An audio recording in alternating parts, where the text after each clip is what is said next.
എങ്ങനെ ക്ലാസ് ഇഷ്ടപ്പെട്ടോ? എന്നാ ഡോക്ടർക്ക് നല്ലൊരു കയ്യടി കൊടുക്കണ്ടായിരുന്നു. എന്നുവെച്ചാൽ ഇതാണ് വേദം, ഇതാണ് അറിവ് അല്ലേ?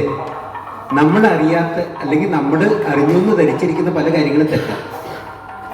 ആ ശരിയിലേക്കുള്ള യാത്രയാണ് നമ്മളിവിടെ ഞായറാഴ്ചകളിൽ നടത്തിക്കൊണ്ടിരിക്കുന്നത്.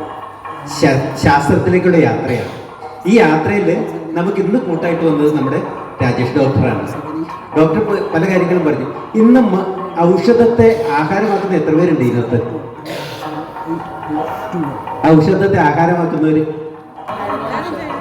മരുന്ന് കഴിക്കുന്നവരില്ലേ? എത്ര എണ്ണം കഴിക്കുന്നുണ്ട്?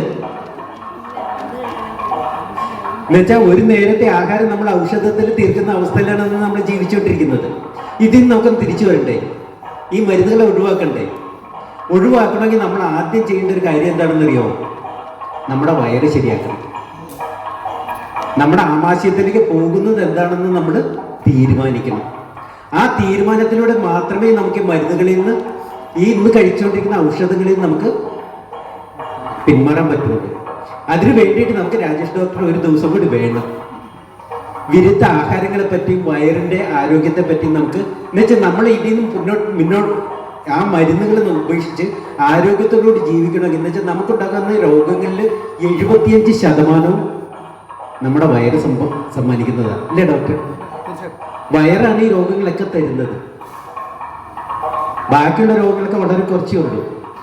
75 അതിൽ കൂടുതലും എന്ന് വെച്ചാൽ ഏതാണ്ട് 100% എല്ലാത്തിൻ്റെയും നോക്കിക്കഴിഞ്ഞാൽ ഒരു കാരണം നമ്മുടെ വയറാണ്, നമ്മൾ കഴിക്കുന്ന ഭക്ഷണമാണ്. ഇതുപോലെ വിരുദ്ധ ആഹാരങ്ങളാണ് നമ്മൾ കഴിക്കുന്നത് മുഴുവനും. പക്ഷെ നമുക്കറിയില്ല ഇത് വിരുദ്ധമാണോ ഇല്ലയോ എന്നറിയില്ല. പല സംസ്കാരങ്ങളും നമുക്ക് കൊണ്ടുവന്ന് തന്നിരിക്കുന്നത്, ഇപ്പൊ ബിരിയാണി കഴിക്കുമ്പോൾ അതിനോട് തൈര് കഴിക്കും. അങ്ങനെ പല കാര്യങ്ങളും നമ്മൾ വിരുദ്ധമായിട്ട് കഴിക്കുന്നതാണ്. അതിനെക്കുറിച്ചുള്ള അറിവ് കിട്ടിക്കഴിഞ്ഞാൽ നമ്മളുടെ ഒത്തിരി കാര്യങ്ങൾ, നമ്മുടെ ആരോഗ്യത്തെ നിയന്ത്രിക്കാൻ നമുക്ക് ഒത്തിരി പറ്റും. അതിന് അടുത്ത ദിവസം ഡോക്ടറുടെ സമയം നമുക്ക് വീണ്ടും കിട്ടും. പക്ഷെ ഇന്ന് ഡോക്ടർ വന്ന് നമുക്ക് വേണ്ടി ഇത്രയും സമയം ചെലവാക്കിയതിന് നല്ലൊരു നന്ദി നമ്മൾ കേട്ടിരിക്കുന്നവർ പറയട്ടെ.